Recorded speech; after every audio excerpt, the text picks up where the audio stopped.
third phase. Welcome back to Third Phase of Moon. My name is Blake Cousins, and in this episode, we're going to release an amazing video sent to us by Open Minds TV at the UFO International Conference. Now let's take a look at this video right now.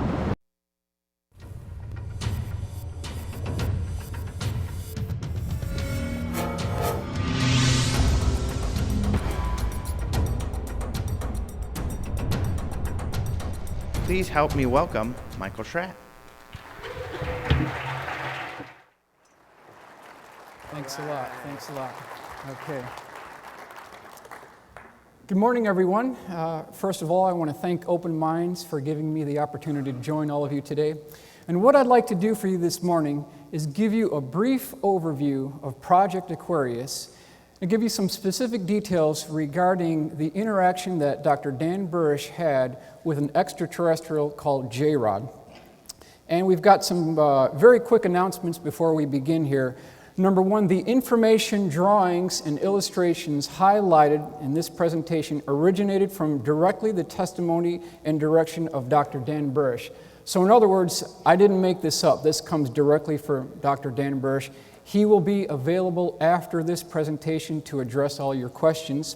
And number two, as a disclaimer, the drawings and computer-generated forensic composite illustrations shown in this presentation do not conform 100% to Dr. Dan and Marcy's testimony or descriptions and should be considered strictly as a visual aid, specifically designed to give the general public an overall idea of what the S4 facility looked like. So in other words, I didn't get this 100% correct. There are some minor errors here and there in the renderings, but it's definitely sufficient to give all of us here today a good understanding and visual aid regarding what the S4 facility looked like. Now this is the breakdown of what we'll be talking about today. I'll give you a background of Dr. Dan Burisch. We'll be discussing level 4-1. We'll be talking about walking the line. We'll describe what that actually means, what it pertains to. I'm going to give you a virtual blueprint floor-by-floor walkthrough of the 9 hangar bays and all the way through the facility.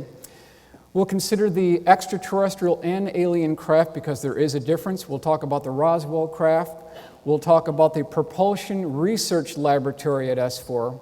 We'll consider the catwalk, the files department, and the cafeteria. For level 4-2, we'll consider Project Sidekick, the weapons research and development, Alice in Wonderland Rabbit, this is a good historical note, Looking Glass Device, Stargate's ERBs or Einstein-Rosen bridges, the doctrine of convergent timeline paradox. Dropping down to level 4-3, we'll consider the MJ-12 residential suites, the boardroom, the culture department, and analysis department. 4-4, we'll look at the weighing pads, the biocontainment labs, badge board, and decontamination procedure. And finally, on level 4-5, which is the lower floor of the facility, we'll consider the clean sphere, the scissor lift, the lighting, the iris aperture, the kick plates, airlock, and the test, which is the totally encapsulated suit. So that's the layout of what we'll be talking about today. So who is Dr. Dan Burisch? He was the youngest person ever to be elected into the Los Angeles Microscopical Society. And in 1985, he received his bachelor degree in biological sciences, and in 1986, a bachelor degree in psychology. In 1987, Dan explored the feasibility of becoming a priest here at St. Patrick's School of Theology. However, that didn't quite work out, so we actually had to bypass that. Now, in 1989, it was Dr. Edward Teller who arranged for Dan to take classes at the University of New York, Stony Brook, and he earned his PhD there. So I ask this question to all of you. Where have we seen this gentleman before, Dr. Edward Teller? Where have we seen him come up in the stories of these type craft and vehicles before? It was none other than Dr. Teller who arranged for, allegedly, Bob Lazar to get his interview at EG&G at McCarran International Airport, and that's how he got his job at S4. So we have secondary independent confirmation that Dr. Edward Teller was involved. In 1991, he was employed at Desert Storm as a biowarfare expert. Now, in 1994, he received his Q clearance at S4, and he began working on something called Project Aquarius. And I will draw your attention here to the aircraft sectional chart that anyone can get at any local airport. This is something that's readily available. And if you look up here on the right-hand corner, you've got R-4808N. Ladies and gentlemen, this is the most highly guarded airspace, Dreamland airspace in America. This is the borderline here. You'll notice Groom Lake is right up here, so we can see it does exist. Approximately 12 miles south of Groom Lake, there's something called Papoose Lake or Area S4. And it's important to note that if you ever try to break into this airspace within the 4808N airspace, Dreamland, three things immediately happen. Number one, ATC at Dreamland, Air Traffic Control, will not allow you clearance to enter into their airspace.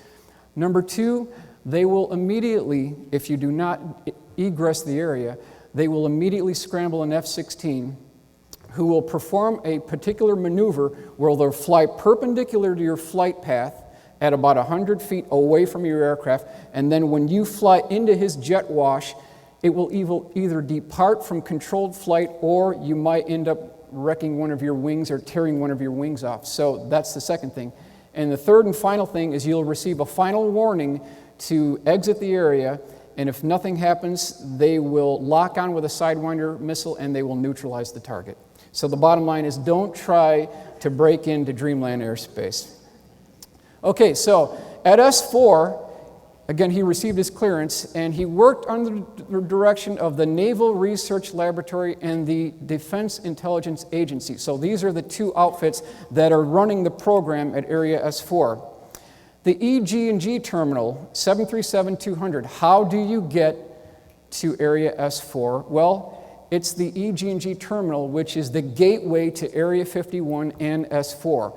As you're flying on this airliner here, just before the hairpin turn into the landing approach on Groom Lake runway, which is a 27,000-foot runway, it's the largest runway in the world, there's an ATC clearance called Pyramid. That is the clearance to land at Groom Lake.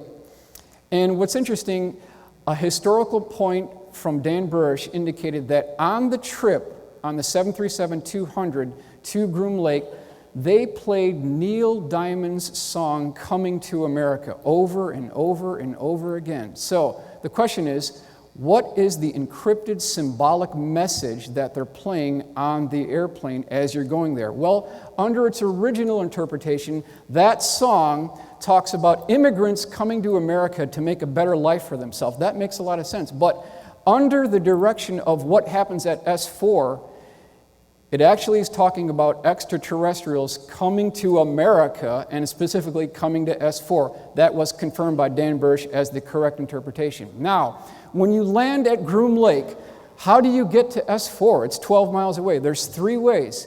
You can take a blue-colored Air Force bus. That's number one. Number two, you take a U.S. Army Black Hawk helicopter. The third and final option is a Russian Mi-24 Hind-D helicopter gunship. So those are the three options that you take to get to S4. Now we're flying, we've just landed, we're at the helicopter landing pad. We're now going to enter the facility for a virtual walkthrough. And you'll notice that there are some very interesting lines here on the tarmac. We have two parallel red lines, okay? And then there are two parallel blue lines. This is called walking the line. And you are told, according to Dan Burisch, and this is a very oppressive society, it's not a user-friendly area. It's not something that is a nice place to be at because there's black guards with guns and it's an oppressive society. You are told to follow the blue lines and do not breach the boundaries of the red lines, because if you do, ladies and gentlemen, they will shoot you. That's the level of security that we're talking about here. Now, we're entering the facility, and you'll see this swinging door to enter the facility. It turns out that that is actually incorrect, so we've made the correction. The actual door to get into the S4 facility is none other then a double sliding glass door with an indented receptacle, which is circular. You turn that to the right, that's how you get into the facility. Very similar to what you would see on your patio door. Now we've got the layout. We start at the top, it's 4-1. Second floor is 4-2. We've got 4-3, 4-4, and 4-5. We flip to the AutoCAD rendering to give you an idea of what that facility looks like. Keep in mind that anything below 4-1 is all underground. Now, area S4, 4-1. This is the blueprint that I was able to put together under the direction of Dr. Dan Burisch. And if the first thing that happens when you walk in this facility, you enter that door, what you see is this long hallway here, very long hallway. It has the same type line configuration or stripes on the floor. To the left, you'll see a red line. You cannot go to the left. On the right, there's a blue line. You can get access to that. So we're walking up here. The first room to the left, ladies and gentlemen, is actually the avionics lab. Just beyond that is the propulsion systems lab. Over here we have a files department, and we have something called the briefing room. This is a very important room, the briefing room. Why? Because there's something called King Tuts, or training update tapes, and they have something called blue 3-ring DTIC binders, which is Defense Technical and Information Center binders. So I just submit, we've all heard this thing about Carl Sagan stating that extraordinary claims require extraordinary evidence. Well, here's where the evidence is.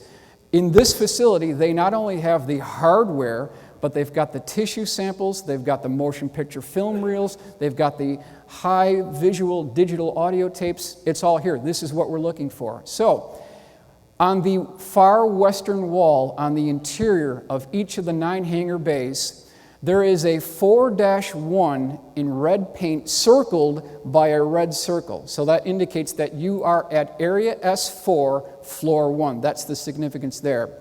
The first hangar bay, which is right here, this is hangar bay number 1, was none other than Bob Lazar's sport model, or a P-45 sport model. Hangar bay number 2, we believe to be the exact same vehicle, or possibly an ARV, alien reproduction vehicle. Hangar bay 3, ladies and gentlemen, was the Roswell craft, which was covered by a tarp, so Dan didn't get to see the entire configuration, but it was the Roswell craft. Next we have, in the next hangar, which is number 4, is the P-52 Orion craft. The next hangar bay 5 was empty. Hangar bay 6 contained a man-made F-22 conversion, or sort of a dog and pony show of what was in hangar bay 3. So it was a man-made version of the Roswell craft. Up here we have, it's believed to be the 1953 crash retrieval in Kingman, Arizona. That was what was in the next hangar, which is 7. Hangar bay 8 contained a black isosceles triangle that was nicknamed the licorice drop. Hangar bay 9, ladies and gentlemen, was empty. So that's the layout here. Up on the left-hand corner, I've got a very crude gymnasium lighting. That's the important thing to remember. When you're in this facility, it's not impeccable lighting on the first floor, so that's why we have that. Moving over to the right, we have the biohazard suppression area. We have the overflow files department, and then we have the communication area, and then you'll look over to the bottom right here is the meals ready to eat, or the cafeteria, and you'll notice here that the different colors indicate the compartmentalization of the people who work on different programs at Area S4. So if you work on Project Sidekick, or if you work on Project Galileo, you sit in the red area. If you work on weapons research, you sit in the black area. As we mentioned, orange area is Project Looking Glass. So what they're doing is they're quarantining the employees and engineers who work on the different programs so that these things remain secret. Okay, so this is a far look down of the main hallway. As soon as you walk in, you see that red stripe and the blue stripe on the right-hand side. We've got the avionics lab and the propulsion system labs on the immediate left-hand side. Now, right to the left, there is an I Want to Believe poster, confirmed by Dr. Dan Burisch.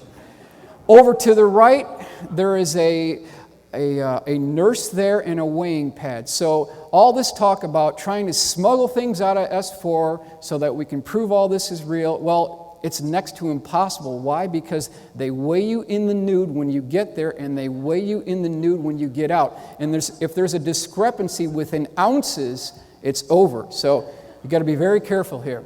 Now, 4-1, looking down through the catwalk to the left-hand side. This is the first hangar bay, is the 52-foot diameter Bob Lazar sport model. So we're looking down through the catwalk. Over here we have Hangar Bay 2, which again is believed to be the same craft or an alien reproduction vehicle. Hangar Bay 3 is the P-24 Roswell craft. You'll notice the 4-1, we're at Area S4, Level 1.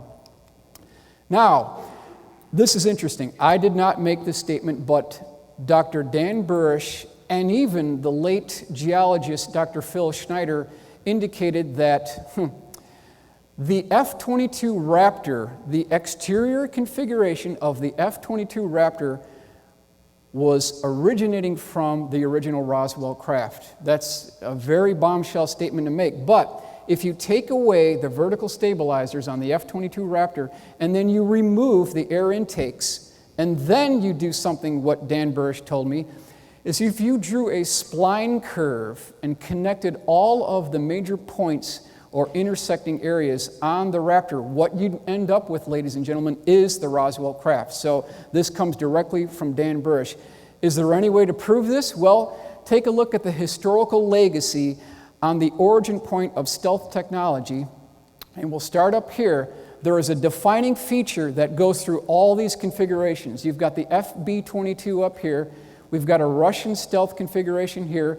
Down here to the left, we've got a Northrop configuration. Just to the right of that, we've got the Testers Model Corporation, Rockford, Illinois, the F-19 configuration by Lockheed, and then we've got the configuration from the movie Stealth, which was released in 2005. All these configurations contain the same design model. In fact, they contain the same wing root to fuselage joint, which is completely integrated and smooth contoured, identical to the B-2 stealth bomber, to reduce the radar cross signature. That is the defining design feature on these stealth technologies, the same thing you'll see in the Roswell craft. Hangar Bay 4 was a P-52 Orion craft. This is the original configuration. This is the cleaned up configuration on the bottom side by Dr. Dan Burisch. Hangar Bays 5 and Bays 9 were empty. And you'll notice, too, that there are these interesting tracks here, and these were used to pull the craft out of the hangar bays so that they could be test flown on the tarmac immediately from the entrance of the facility. Hangar Bay 6 was the man-made reproduction of the P-24 Roswell craft that was in Hangar Bay 6. Hangar Bay 7, again, that Dan believed, but could be completely confirmed, that this was the 1953 Kingman UFO crash retrieval vehicle, was covered by a tarp. Hangar Bay 8 contained a black isosceles triangle. They called it the licorice drop, according to Dan Burisch.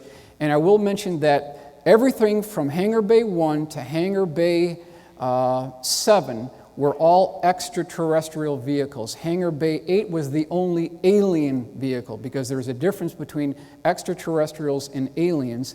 And according to Dr. Dan Burisch, the exterior configuration, or what it looked like when you saw this craft, it looked like a black liquid mercury that you could fall into. It was a very unique surface texture on this particular craft. So, we've got Bob Lazar stating that S4 exists. That's what he said back in 1988, 1989. We've got Dr. Dan Burisch coming forward stating that S4 exists. We also have Bill Uhouse, who worked on the flight simulators at S4 and at Los Alamos National Lab. So we've got 3 independent people confirming the same thing. You'll see the cutaway AutoCAD drawing originating from Bill Uhouse, indicating that there was a flight simulator, a flying saucer flight simulator that was attached to a gimbal mount, and you could rotate this thing almost up to 90 degrees. There was a diagnostic cable attached to the vehicle when it was static, but when it was energized, the diagnostic cable gets released, and then you could quote-unquote fly the vehicle at that time. So, The P-45 craft was the sport model, measured 52 feet in diameter. It was 16 feet high. It had a smooth, polished aluminum exterior configuration. And then I want to take you inside here, show you some of the interior components. It had 3 different levels. We've got the lower bay, we've got the mid-deck, and the upper deck. So that's what we've got right there. Now let's zoom inside. We'll take a look at what it looks like inside. On the bottom section of the vehicle, there were 3 gravity amplifiers. Right above that, we have the mid-deck, which contained 3 gravity amplifier heads, 3 seats that all sat in the same direction, which were too small for human test pilots to fit into.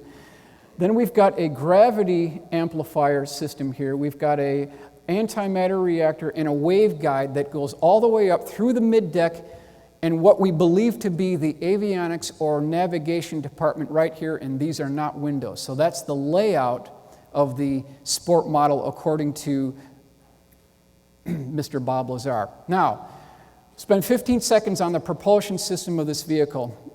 Element 115 is machined into triangles at Los Alamos, transported to S4.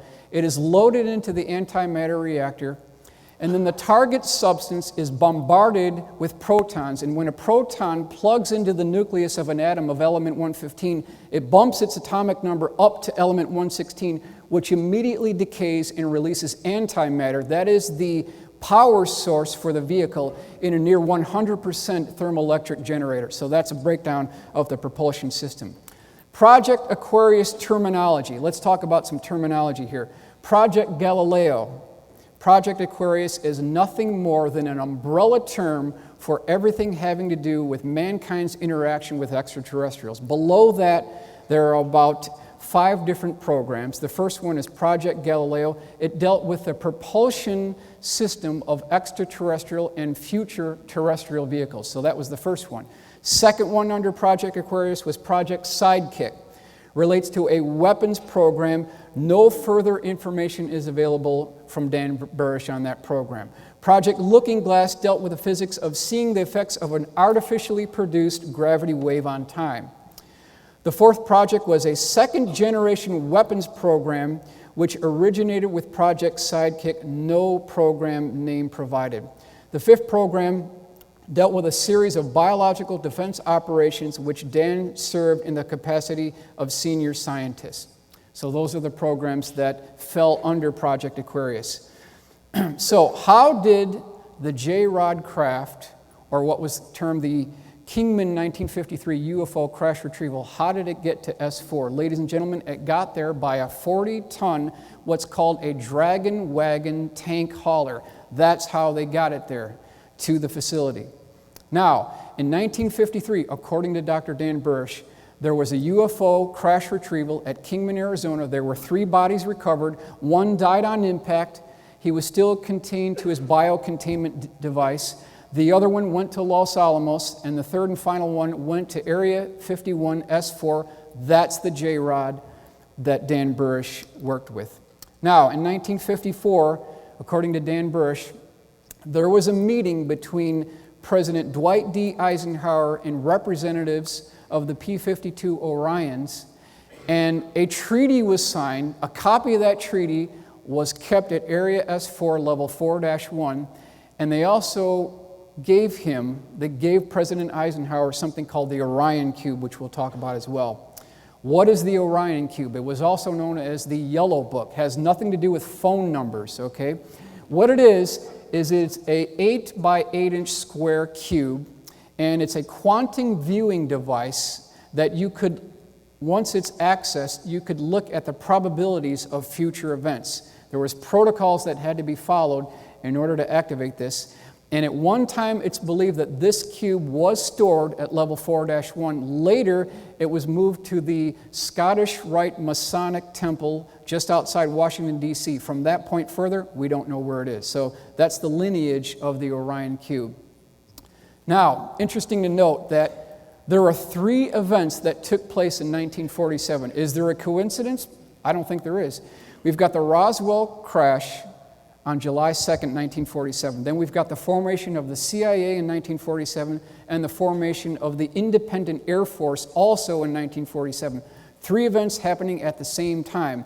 In 1952, it was the National Security Agency who, according to the CIA, had improper intelligence, so partial majestic control of Project Aquarius was handed over to the, quote, new boys on the block because they came after the Central Intelligence Agency. So there was this animosity that continues today between the Central Intelligence Agency and the National Security Agency.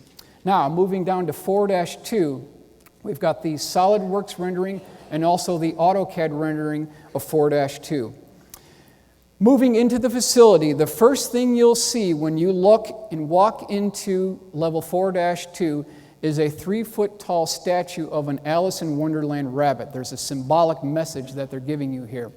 There's a primary looking glass device, and then on either side of that primary looking glass device, ladies and gentlemen, there are two secondary ERBs or Einstein-Rosen bridges. Up on the left, I've got a graphic of what we have termed the galactic positioning codes, because when you access a Stargate at the S4 facility, you don't need to have a galactic positioning code on your arm or flip book, because all that data is inside the control room. But when you go outside S4, you do need to get this positioning code data so that you know where you're going. Here we've got the jump pads at 4-2. And then down here, we've got the Project Sidekick storage facility. There's also one just below that. To the right, we've got weapons research and development. I've got a blown-up view of the looking glass device here. We're going to consider something called the doctrine of convergent timeline paradox. And then we're also going to consider, how did the U.S. government get the technology to access naturally occurring stargates throughout the world? It has to do with the Sumerian cylinder seals that were recovered in Baghdad years ago. Now, this is a SolidWorks rendering of the looking glass device. You'll notice that there's this toroid or donut ring-shaped device. And inside this, we have multiple permanent electromagnets. And this is consistent with 6 electromagnetic fields that form above this device. There is a up and down actuating rotating cylinder, so it's a height adjustable rotating cylinder which is attached to a 3-axis gimbal system. That's the general layout of the looking glass device. Now, what does this thing do? Well, it can actually warp the fabric of space-time both forwards and back, and you can actually see the probabilities of future events. That's the primary function. However, there's a secret to the looking glass device, which Dan Burisch has told us. What you can do is you can flip this device up at 45-degree angle, and if you tune it to a slightly different frequency, it can be used as a stargate. So it actually has a dual purpose. You've got these spires or guide rings just above the looking glass device. These are used to guide the electromagnetic field over the looking glass device. It's something that you can hit with your hand. Now, per Dan's comments, there was a 3-foot-tall statue of an Alice in Wonderland rabbit. He had a maroon vest, he had golden fringes, and he had black buttons. He was holding a clock, and this is symbolic that you're going down the rabbit hole into a world that's beyond belief, and that's exactly what happens in the looking glass area. So it was a symbolic encrypted message. Now, when we talk about time travel and we talk about the doctrine of convergent timeline paradox, in my assessment, there is no better illustration of this concept than the movie Back to the Future 2. And they talk about this in that movie. So just to illustrate this, for example, on the bottom here, we've got something called the flow of time, representative of the bottom arrow or timeline 1. That's the timeline we're on. So we're moving down this timeline and everything is fine, everything is great, and then somebody decides to flip on one of these looking glass devices, and this is called the looking glass point of observation. That's right here.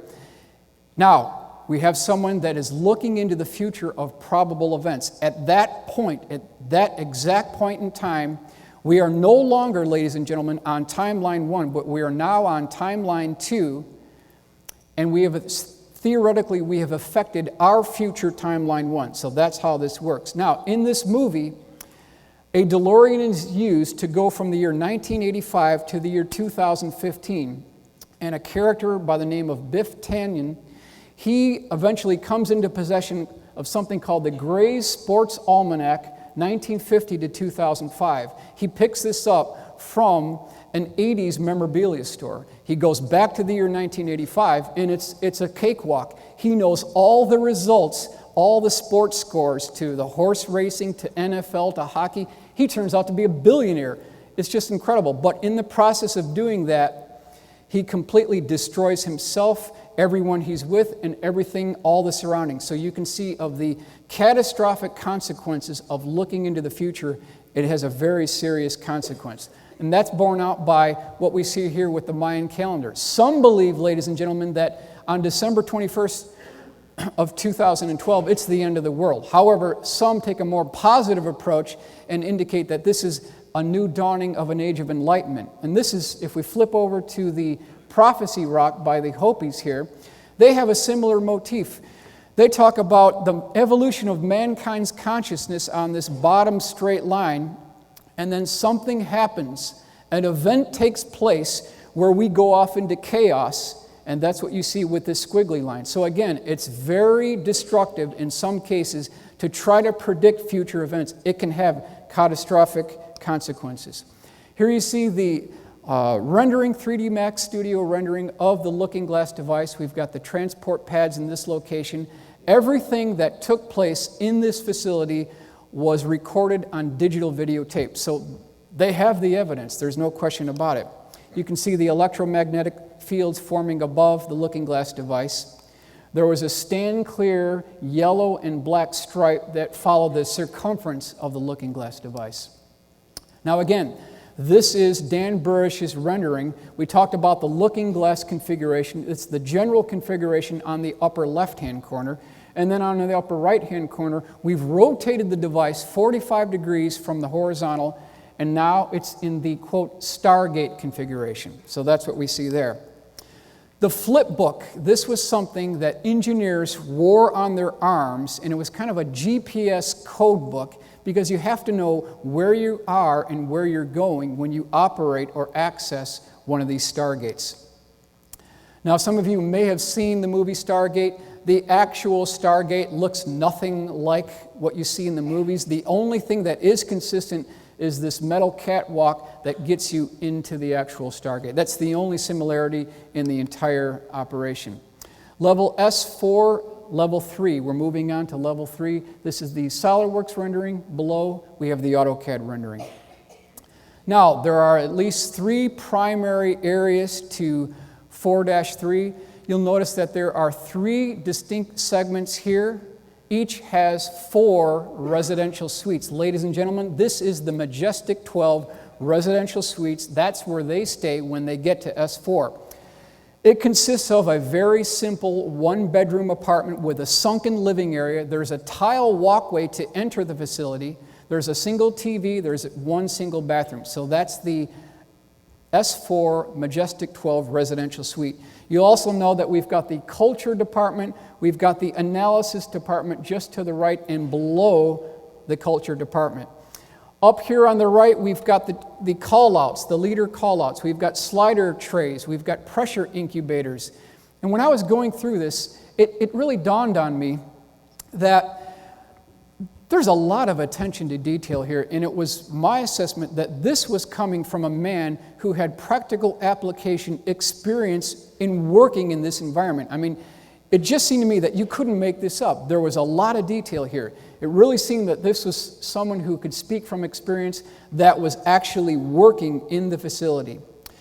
Now, level 4-4, that's where we're moving on to now.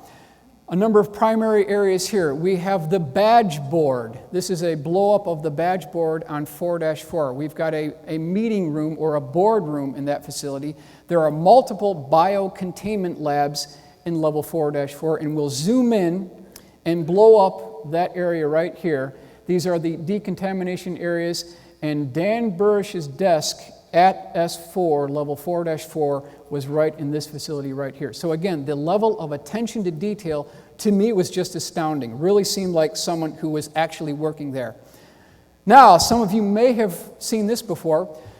This is Dan Burisch's security badge at S4. We've got MADGE here, that's short for Majestic. That was the program that was operated under Truman in 1947. And then we've got these diagonally striped blue and darker blue running along the upper left-hand corner.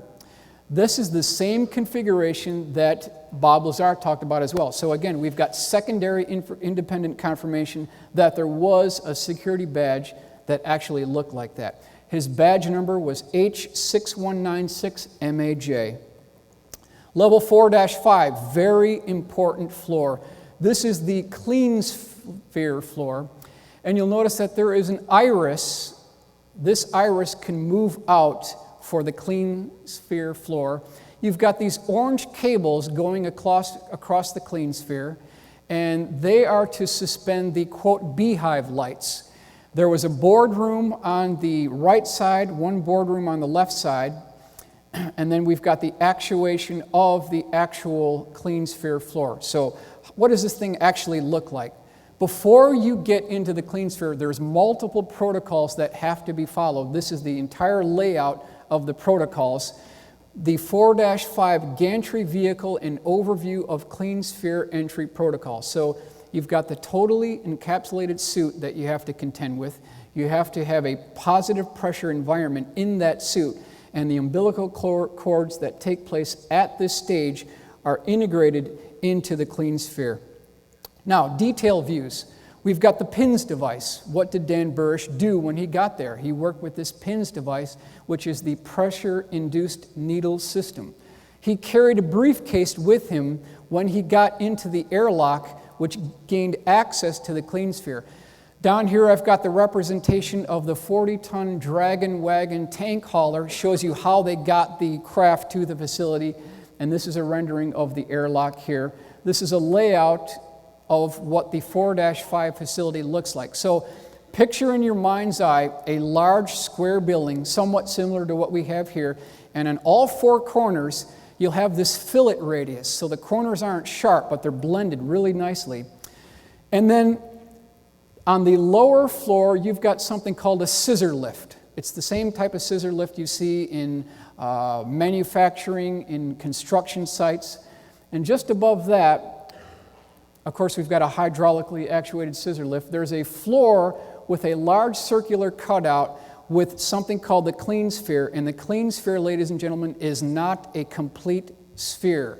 It's like an orange cut in half, so it's strictly a half of a sphere. That's what we'll be considering here.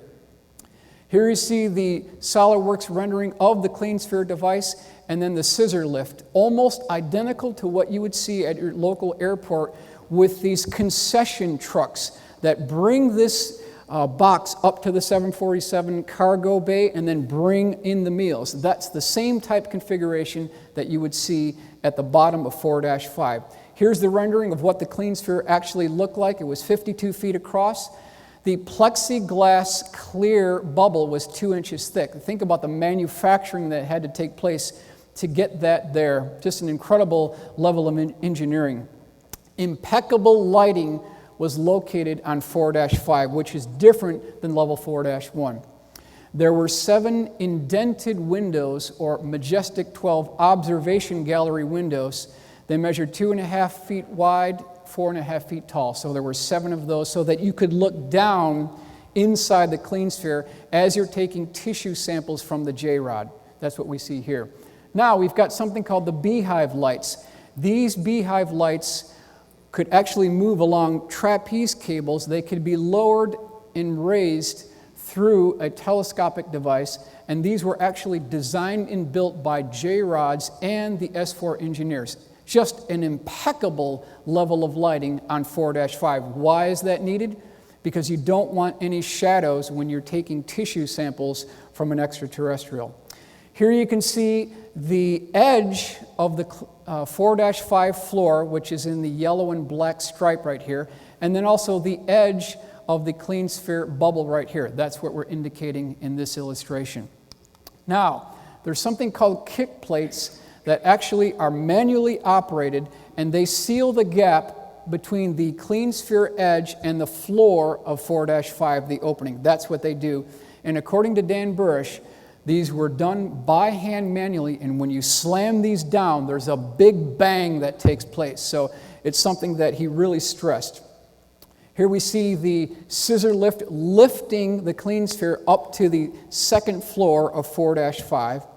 And then you can see again the hydraulically actuated scissor lift. Now, we're talking about the TESS, or totally enclosed suit, similar to what you would see in the Gemini, Mercury, even the Apollo program of 1969. It's a positive pressure suit to keep out biocontaminants. That's actually its job. And when Dan Burisch was at 4-5 inside the clean sphere, he was taking upwards of 300 tissue samples from the J-rod because he suffered from a genetic neuropathy defect, and the overall program was to find a cure for that genetic defect. And one way they did that is to use this pressure-induced needle system that Dr. Dan Burisch personally told me was very small. He called it a Saturday night special, and it had a pneumatically actuated hose off the aft end of the pins device. There was a small cartridge that was loaded right inside the shaft here, and you could take the tissue samples that was sent up to the analysis department. So that's how they did that. He also carried a briefing case with him with multiple needles and cartridges that went inside the clean sphere as well. Now again, remember, they weigh you in the nude when you get in, then when you drop down to 4-5, they weigh you in the nude again. So there's just no way you're going to sneak anything out of 4-5. This is a very well done pencil sketch by Mark McCandlish, who is again the world's premier aerospace illustrator, showing Dan Burisch being suited up in the test suit and then entering the airlock or decontamination chamber for entry into the clean sphere. Now, what in the world does J-rod mean? I mean, we've heard this before. In its simplest terms, J-rod means 15, because J on the computer keyboard is the 10th letter in the English language. The dash or rod was symbolic of the Mayan glyph that indicated the number 5. So you put those together, you get 15. That's also symbolic because he traveled from 15 light years away to get to Earth. So that's the definition of J-rod and how he got his name. Now, 2 quotes from Dan Burisch that are very important. He said, "I have never met an alien, but I have met an extraterrestrial. The difference being that an extraterrestrial such as a J-rod is actually a future human and therefore shares a same human lineage. A true alien, on the other hand, would bear no such human lineage." So that's the difference between an extraterrestrial and an alien. Now, when he was working there, you can see him with the PINS device taking samples from the J-rod. And he was called Kaela, a little bit of description of what he looked like. He measured 3.5 feet tall. He had dark brown appearance, very black inset eyes, a disproportionately large head. He had a small nose, long arms, and no teeth. Interesting to note that the designation for this particular J-rod was EBE-53AZ2. That stands for Extraterrestrial Biological Entity, 1953 UFO Crash Retrieval, Kingman, Arizona, number 2. Because remember, the first one died on impact, the other one went to a Y-11 facility at Los Alamos. Now, during one of these tissue sample sessions, remember, you have to follow a certain protocol to approach this J-rod. You have to raise up your right hand, the J-rod raises his right hand, and then you take multiple bride steps together, and then you meet in the center. During one occasion within the clean sphere, the J-rod, who was known as Kaela, he broke the protocol, rushed Dan, and they had developed a friendship at this time. So this had never happened before, and he wasn't under attack, but Dan Burisch was startled about what took place. He stepped back and accidentally caught his boot of the total encapsulated suit on the grid structure of the bottom of floor of 4-5, and he tripped over backwards on his oxygen tank, and the J-rod proceeded to infuse into him a tremendous amount of material having to do with future events. So it's incredible what took place inside the clean sphere. This is an illustration by Mark McCandless showing the decontamination process within the airlock for entry into the 4-5 facility. Now, again, how did they get this technology to access these naturally occurring stargates? Ladies and gentlemen, they got those from the Sumerian cylinder seals, in some cases from the Baghdad Museum. Now, what you'll do here is you'll take a piece of wet clay and you'll roll that over the clay, the cylinder seal, and you'll end up with this positive relief. Now, according to Dan Burisch, what the government figured out how to do is you take a mirror, go right down the center line of one of these glyphs, and you get a mirror image, which is nothing more than a blueprint on how you access these naturally occurring stargates. That's how they did it. That's how they did it. Now, in 2003, something interesting happened. J. Rod was moved from his position within the Clean Sphere 4-5 facility. He was flown to Abydos Temple, which is down the Nile River. Perhaps some of you have been there, actually. And remember, he has to be in his own positive pressure atmospheric environment or he'll die. So they ended up building a stroller for him. This is Dr. Dan Burisch's illustration of what that stroller actually looked like. And recall, too, that they were friends at the time. So Dan Burisch was sad that J-Rod could not go home to his family and be with his family. He had a compassion for him. So in this act of compassion, during the accessing by the government of one of these naturally occurring stargates at Abydos Temple, Dan Burisch thrust forward that stroller and pushed Kayla into this stargate, sending him home. However, Dan and the stroller device were kicked out. He got into a lot of trouble for this, but it was an act of compassion on Dr. Dan Burisch. There is a very interesting piece of nostalgia at the end of Groom Lake Runway, according to Dan Burisch.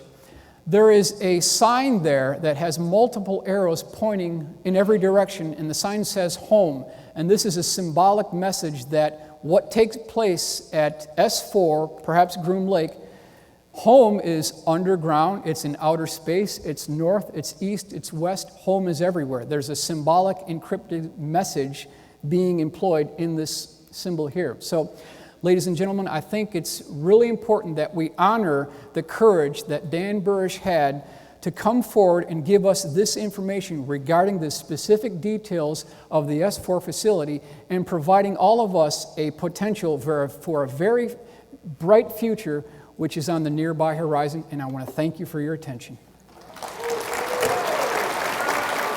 We want to thank Open Minds TV for submitting their amazing video right here at Third Phase of Moon. And if you've captured anything amazing in regards to UFOs, you could contact us via Skype or Facebook. My name's Blake Cousins, and we'll see you again next time.